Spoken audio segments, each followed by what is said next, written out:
Amen. Amen. Bonjour chers Camerounais, bonsoir peuple africain.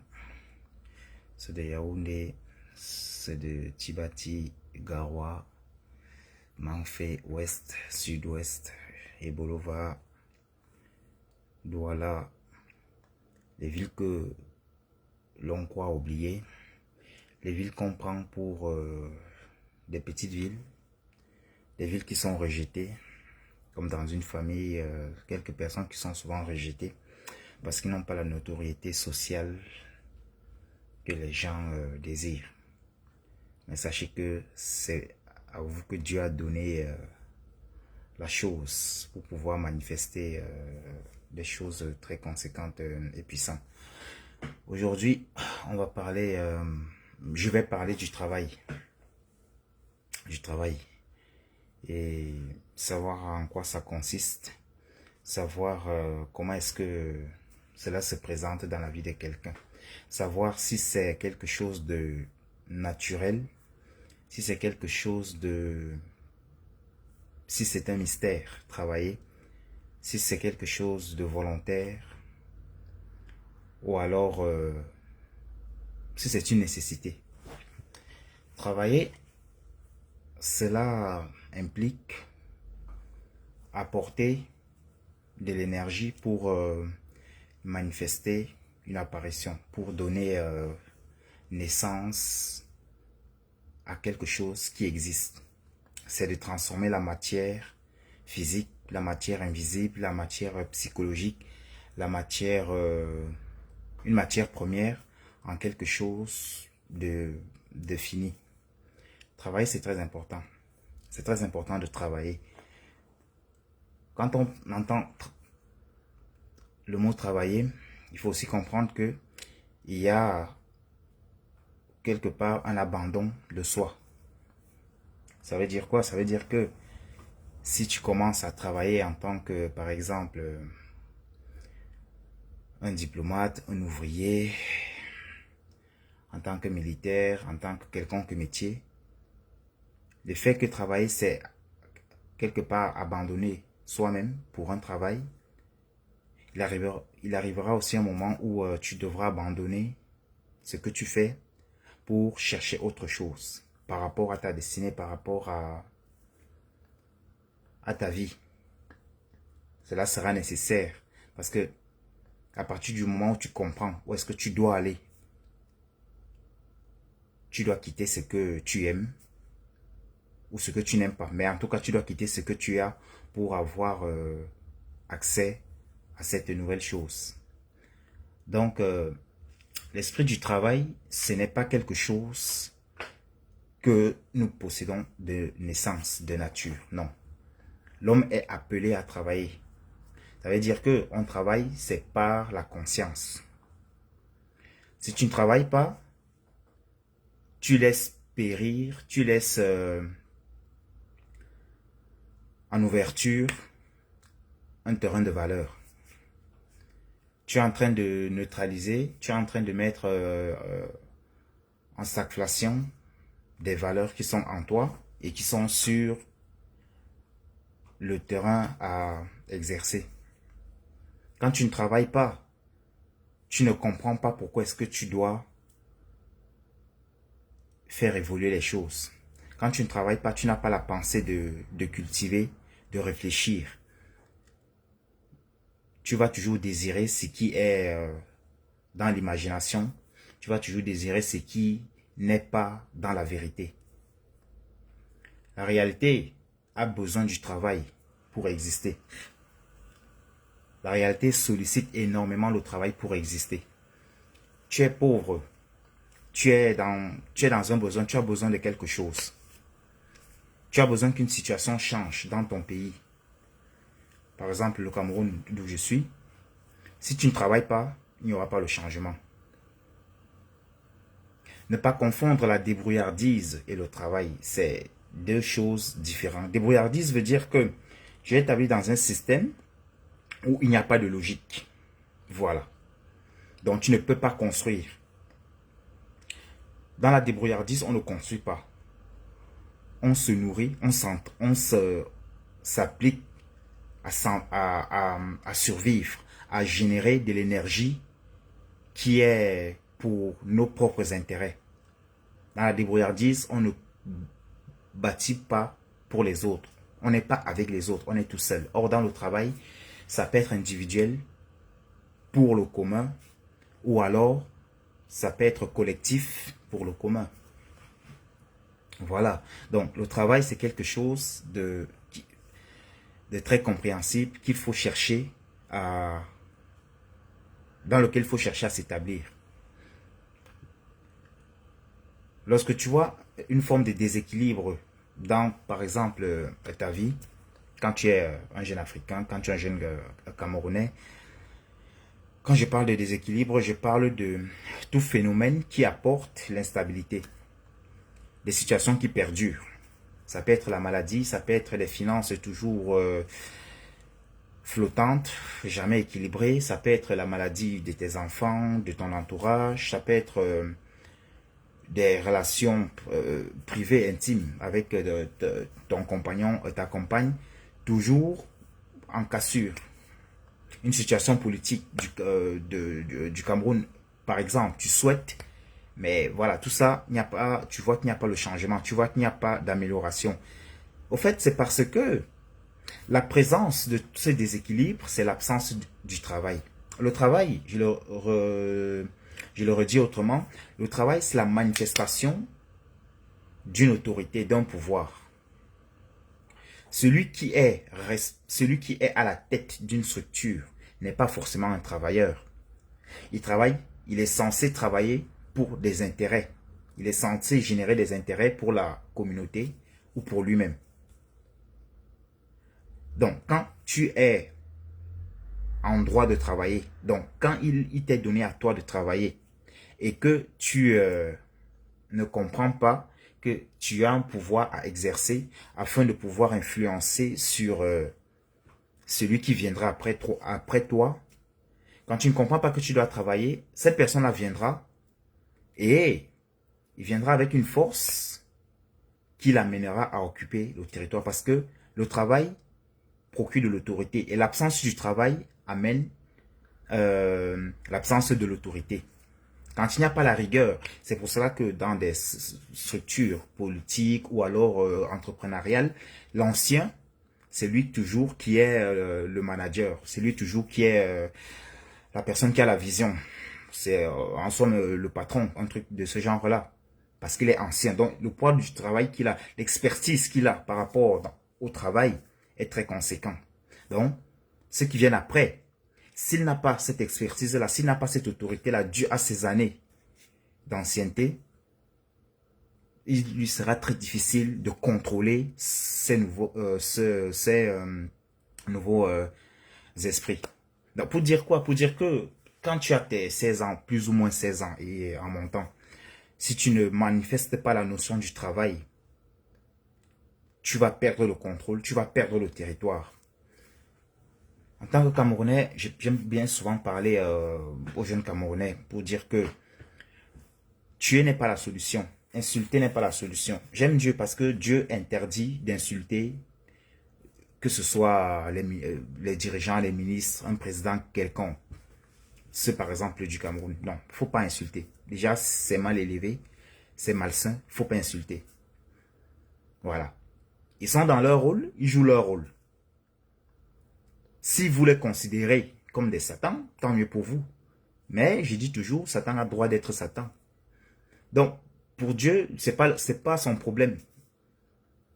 Ils font leur rôle, ils font ce qu'ils font. C'est leur vie. S'il y a certains qui les considèrent comme bons, tant mieux. Certains comme mauvais, tant mieux. Mais c'est pas ça qui importe Dieu. Ce qui importe Dieu, Dieu a donné à l'homme la capacité à porter, la capacité à générer de l'équilibre. L'équilibre se génère par l'activité du travail. Le travail, c'est une culture qui apporte la propriété. Si tu ne travailles pas, tu ne peux pas être propriétaire. Propriétaire par rapport à l'accent que tu mets sur une activité, sur une mentalité, sur une culture. l'absence de culture, l'absence d'influence, l'absence de domination, l'absence d'intérêt sur le plan international, c'est l'absence du travail. Donc, si tu n'es pas quelque part parce que tu as eu, alors que tu devais être, si tu n'es pas quelque part alors que tu devais être, c'est que tu n'as pas travaillé pour cela. Donc, tu es absent dans cette échelle-là. Aujourd'hui, prenons un simple exemple, je n'aime pas trop, mais des relations aujourd'hui avec des personnes qui divorcent, qui se séparent, ainsi de suite, j'entends toujours des raisons. C'est l'autre qui était, c'est l'autre qui était. Bah, moi, je vais le dire, non, c'est pas l'autre, non. La faute, c'est pas à l'autre, c'est faux. Il faut comprendre, c'est que pour posséder, tu dois avoir l'esprit du travail. Si tu n'as pas le travail, il te sera impossible à gérer l'esprit qui viendra vers toi. Humain, entrepreneurial, une promotion. Il y a des personnes, dès qu'ils ont une promotion, c'est là que la vie bascule. Ceux qui ne basculent pas, ça ne veut pas dire que tu es un travailleur, non, c'est juste que l'alliance que tu as avec ton existence joue, voilà. Donc, il faut juste voir où est-ce que tu dois travailler. Le travail, c'est très important. Le travail est conscientisé par l'état d'âme. Tu dois savoir pourquoi tu travailles, pour qui tu travailles. Celui qui travaille pour chercher son propre intérêt ne fera pas long feu. Pourquoi? Parce que le travail est une énergie que tu dois donner, pas une énergie que tu dois conserver. Tu dois donner cette énergie-là. Et en donnant, si ton objectif est mal fixé, tu vas t'épuiser et tu vas abandonner. C'est un mystère. Voilà, c'est comme ça. Donc, l'amour du travail, c'est l'amour du prochain. Voilà. Voilà pourquoi des personnes, quand ils créent, quand ils gouvernent, ou alors quand ils sont chefs de famille, un parent, l'effet de payer un loyer, l'effet de s'engager pour avoir des enfants, c'est un travail. Et c'est la conséquence de l'amour qui émane de leur conscience. Donc, l'absence du travail fait l'absence de toutes ces choses-là. Voilà, l'absence du travail annule l'absence des enfants, l'absence des relations, l'absence de l'amour. L'amour comme étant un aspect de considération pour autrui, considération pour Dieu. Parce que la base, c'est Dieu. Tu ne peux pas aimer un homme, un humain, si tu n'aimes pas Dieu. Tu peux le faire, mais tu vas t'épuiser. Voilà, c'est comme ça. Je dis toujours que tu peux devenir riche sans Dieu. Mais Dieu dit, si l'Éternel ne bâtit la ville, celui qui l'a bâti travaille en vain. Donc, c'est un peu de ce genre-là. Et savoir aussi que si Dieu a des projets pour toi, Satan aussi a des projets pour toi. Donc, le travail, c'est porter l'amour de Dieu, au fait. C'est de manifester la culture de l'esprit. L'esprit veut que nous soyons prospères. C'est Dieu béni, l'homme se rend prospère par le biais du travail. Le travail, c'est la pensée de Dieu. Le travail, c'est la pensée pour l'homme, pour prospérer. Prospérer, quand tu es dans cet aspect-là, il te sera difficile de tomber dans des banalités telles que la jalousie, telles que l'hypocrisie, telles que tous ces mots portés toujours à l'encontre de l'autre. Voilà. Le travail te donne un regard fixé sur l'avenir. Sur l'avenir et pas au passé. Parce que Dieu n'a pas créé l'homme avec un passé. Adam n'avait pas de passé. Quand tu nais, tu n'as pas de passé. Mais d'où vient que l'homme se tourne vers son passé? Le passé, c'est un aspect, c'est un ensemble d'éléments qui ne nous sert à rien en fait. Par exemple, le regret. Par exemple, la volonté à ne rien faire, à ne pas réfléchir. Tout ça, ce sont les éléments du passé. Tu adoptes des choses qui ne sont pas très à ta personne, très à ta nature. Voilà, ce sont les choses qui n'existent pas en ta propre personne. Mais pourquoi renoncer alors à soi-même pour adopter les choses qui ne sont pas à nous? Parce que on manque de conscience par rapport au travail. On n'a pas l'esprit, on ne manifeste pas l'esprit du travail. L'esprit du travail, c'est une mentalité de conception. Donc, chez Camerounais, le travail, quand vous êtes dans un environnement chaotique,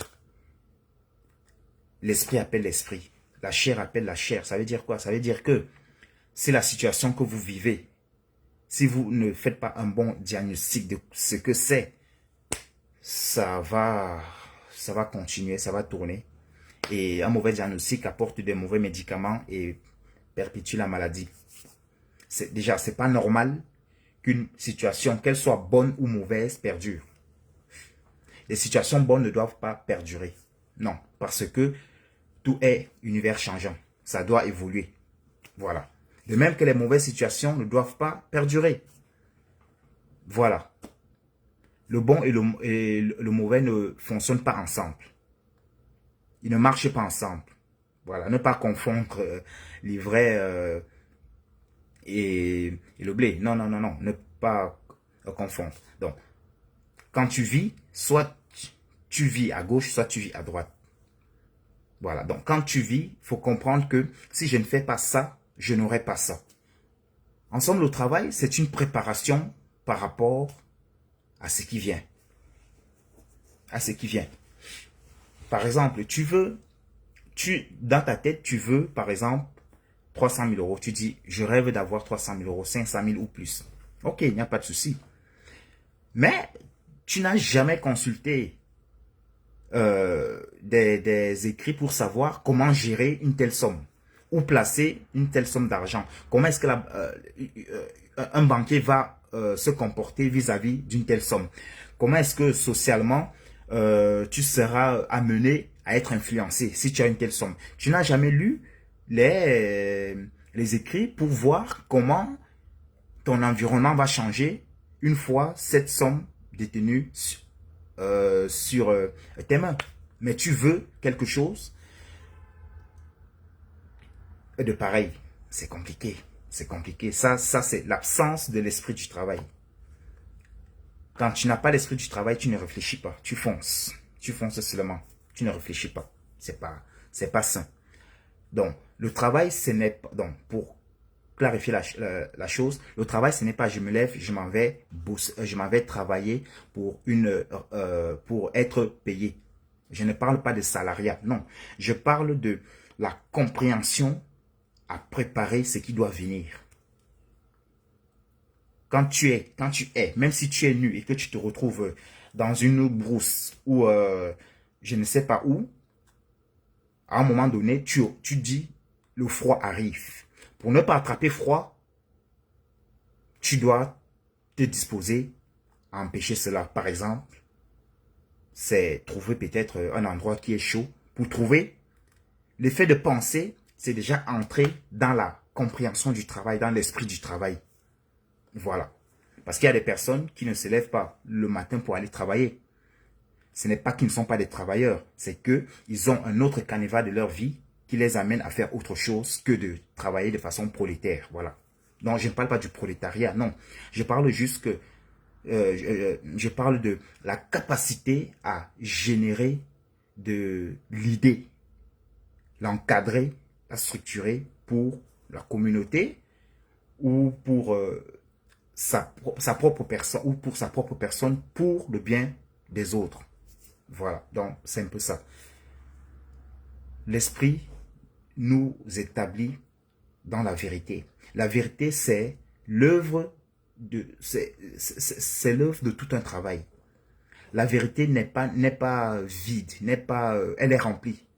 Elle est pleine de sens, elle est pleine de mystères, elle est cultivée. Donc pour avoir la vérité, il faut comprendre que c'est par le biais du travail. Si tu ne travailles pas, tu n'auras jamais la vérité. Tu vas croire être dans la vérité. Tu vas consommer celle des autres. Mais le jour où il y aura une épreuve de conscience, une épreuve d'aptitude, la capacité à résister à un événement, tu ne sauras pas. Parce que tu n'es pas cultivé. Tu n'as pas la vérité en toi. Or, la vérité émane du travail. Donc, le travail, c'est très important.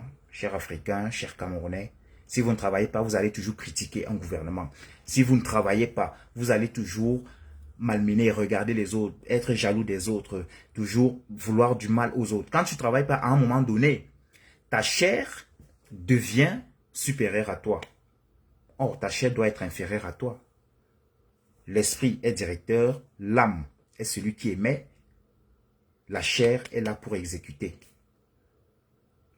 Mais lorsque la chair devient maître de ton esprit, là c'est le désastre. C'est le désastre. Or aujourd'hui, ce qu'on voit, c'est que la majorité des individus sont conduits par leur chair. Ils courent après quelque chose qu'ils possèdent déjà. Courir après ce qui est à nous, c'est renoncer à qui nous sommes. Voilà. Quand tu as ta voiture, tu ne dois pas discuter ta voiture avec un voisin. Non, tu sais que c'est ta part. Tu as les documents qui le prouvent et c'est comme ça. Donc, l'ordre, l'encadrement, tout ça, c'est dans un esprit de travail. Voilà. Et que Dieu vous bénisse, chers Camerounais. Ce message est pour ceux-là que ce soit Camerounais, Africain, Européen, pour celui-là qui a l'esprit, qui a la compréhension et qui saisit l'importance d'aller de l'avant, de faire du bien à l'autre. Faire du mal à l'autre, c'est l'absence de l'esprit du travail. Voilà. On peut devenir en faisant du mal à l'autre. Mais en faisant du mal à l'autre, tu te condamnes toi-même. Pourquoi? Parce que le mal de l'autre, c'est comme ça. Voilà. Tu ne peux pas être riche seul. Si tu es riche seul, alors que tu es entouré des gens pauvres, des gens que tu as ruinés, des gens que tu as fait, que tu as abusé, tu es en train de tu t'injectes un cancer. Et ça sera très compliqué. Tu ne peux pas faire d'échanges, tu ne peux pas faire de transactions. Tu es isolé. Voilà. Donc, que Dieu vous bénisse, que Dieu vous garde et passez une très bonne soirée.